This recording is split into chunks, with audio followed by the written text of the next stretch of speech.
Dear Future Me, today on July 1st, 2026, we uploaded our finished children's book. Where's the cover? Well, wait. It's obviously just part of the cover to Amazon. And it's currently being reviewed and hopefully going live much like within the next 72 hours. We spent 4 months of tears, dedication, nerves, and sleepless nights to finish all those. Well, those are the first ones, so they're not so good. But the last one, you know which one is my favorite? With the popcorn stand, and I still need to read it to my followers. And you know how many followers? Listen, you start to post on Facebook. Remember how you didn't like Facebook? Facebook like us. We really find some real nice people on there, you know. This is the last one, not the pre-last one, but the just watch. This was the first one, and I generated those small ones because I was like, nah, I'm not able to draw all that, so I only drew the background, the popcorn stand. What a difference. It was such a journey. 27. Sophie and Her Stolen Dreams are gonna be up on Amazon. Oh, girl, if I tell you the amount of time you past me cried and bawled her eyes out, you know, especially like when I could not meet the time frame of, remember, our grandfather came to us in a dream and told you passed me. It is good to publish your book on the 28th or the 29th of June 2026. And when I asked him why, he said because the stars are in favor. And then I woke up, and that was in the beginning of June. And girl, I was catching my tail, you know, to reach that date, because I anticipated to publish around August because it was so much work, and I'm not a professional. Right now I'm listening to a podcast, right? And it had like while drawing and stuff, I was listening to a lot of podcasts.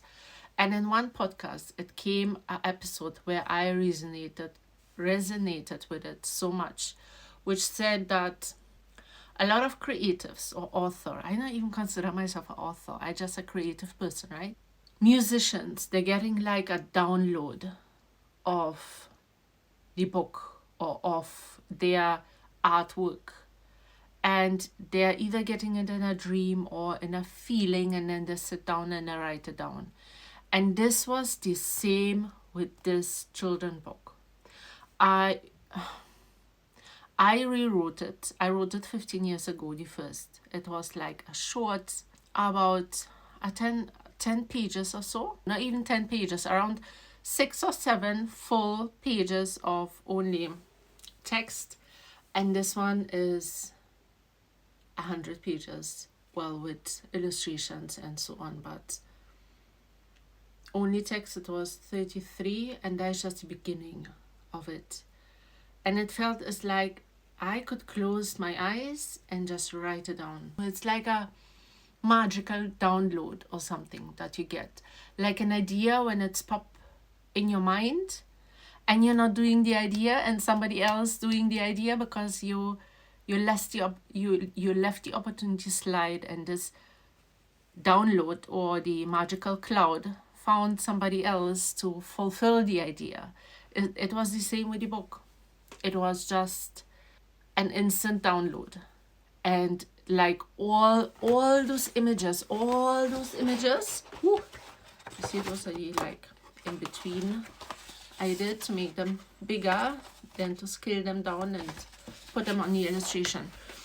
But all those images, it was like an instant download. It was downloaded in my head and stored in my head. I'm just so happy that all those images all those images left my head, and I made some room for new ideas. This is actually the last picture. But I can't tell too much because people go find it out. But drawing it and dedicating it to my grandfather, writing the dedication page yesterday, the thank you pages, and the about the author information, I was so emotional. All the time I just crying and crying and crying, and I'm so, like, this raven was in my head for days before it came to this paper. This, the policeman with the donut, and the people who helped me draw like the mice and the donuts. So it's like a community project. A few of my TikTok friends, they helped me with the drawings of, like, you see the mice and the donuts and all that. What is next? I don't even know, you know. I hope I can go back home to Trinidad and Tobago. I really hope this book will buy my ticket back. I'm getting so emotional about the love and support I'm receiving online. I would not ever think that so many strangers are like supporting and loving, and it's just, it blows my mind. And anytime I open those comment sections, I just cry and cry and cry. And it is amazing how people could push you and support you. And initially, you know what I wanted to do initially? To copy paste. I even get somebody to copy paste, extract all the names from the positive comments on Facebook to include them in the thank you note in the book. But I didn't get to extract the comments from TikTok. It is hiding the comments. It is deleting the comments. So I could not do that. And I was like, okay, it's either I go spend a next week extracting all that, or I just gonna go and try and publish it and make like a general thank you to all my followers. I have to read it. Wait. So first, I made my whole family cry, and myself with this, reading it over and over again to our grandfather in loving memory of Mieczysław Rutkauskas. Thank you for filling my childhood with unforgettable stories, wonder and love. Through your stories, you took me to the ocean, but we never made it there together. So whenever I stood beside the Caribbean Sea, I carried you in my heart. So you could see through my eyes. You left me with your love for storytelling, with gratitude and joy. I now share it with others. This book is for you, Grandpa. So that was... is the amount I bawl and cry just by creating this. And of course remembering, so I did like a thank you page to my family, the ones who supported me, my friends, and the girls who helped me with the illustrations. And then to my followers, thank you. Some dreams simply cannot be carried alone.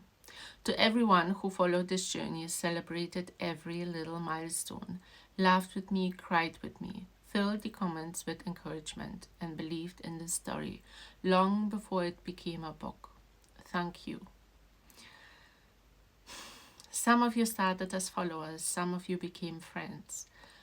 On the days I doubted myself, your words gave me the strength to keep drawing, keep writing, and keep believing that this dream was worth fighting for. This book carries a little piece of every one of you. With all my heart, Christina. I'm so overwhelmed that so many people believe in me, especially when I did not believe in myself. It is so heartwarming, and all I do is cry on social media about it.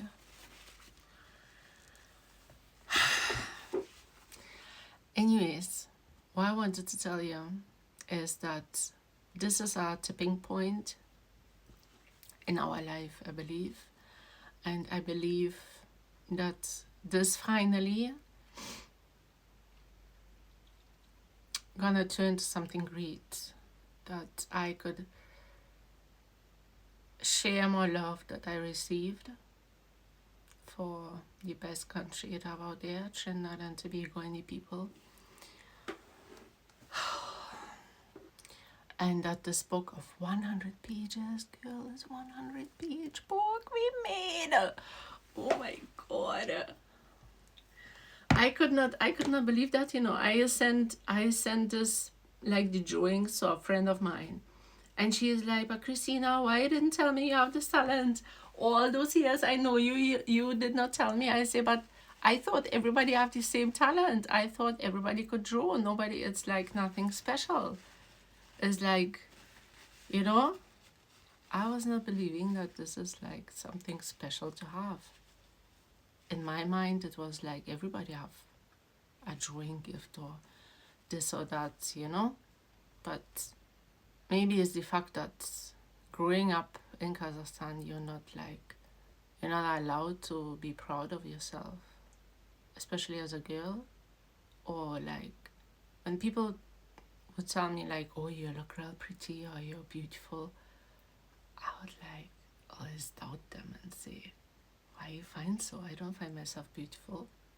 I never get so many compliments when I was growing up. It was always more that something is wrong with me, that when you then grow up, you don't believe that when other people tell you that, because like you never received that from your family, and they never received that, like, especially, why I'm so always saying like, especially females, it seems like as if they were as second class human beings.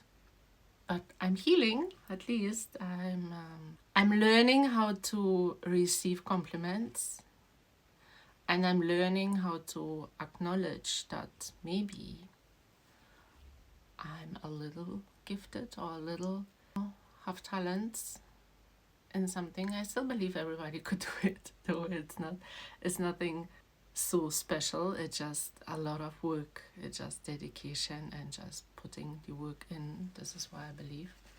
I remember a time, oh, I'm not getting emotional, where maybe a lot of people not gonna see the video, so I just gonna, be real open and real, like, dear future me, because my YouTube don't have, I think, 36 followers or something, so it's good to know that not so many eyes are on you yet. Maybe I remember a day where like life was sending me lashes after lashes, where I ran away from home and my stepfather never accepting us, and I never had a connection to my brother or like my mom. Now I see connection better with my mom, but it was so much of pain and so much of sorrow and so much of worrying. I remember it had like a time where our stepfather was so abusive mentally that all of us were on medication of nervous system. Our nervous system was just breaking down. I could not hold a pen in school without shaking like crazy. And I remember a thought I had, and I was fairly young.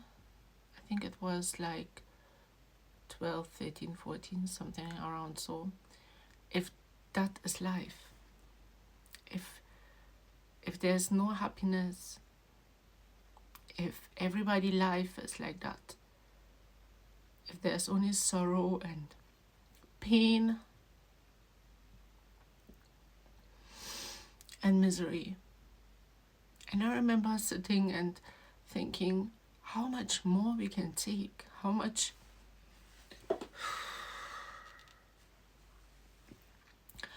more there's to take, It's like all the misfortune, all the abuse, all the cry we cry. How much more is there really to? It's like a never-ending thing. Is this life? Is this gonna be life? Is there any happiness in life or not? I remember thinking that, and I don't know if that's gonna be true, but it feels like a tipping point in my life where this might be the tipping point I was always hoping for and wishing for, and I finally maybe get to be happy and share that happiness with everybody who believed in me. Let's hope it's so.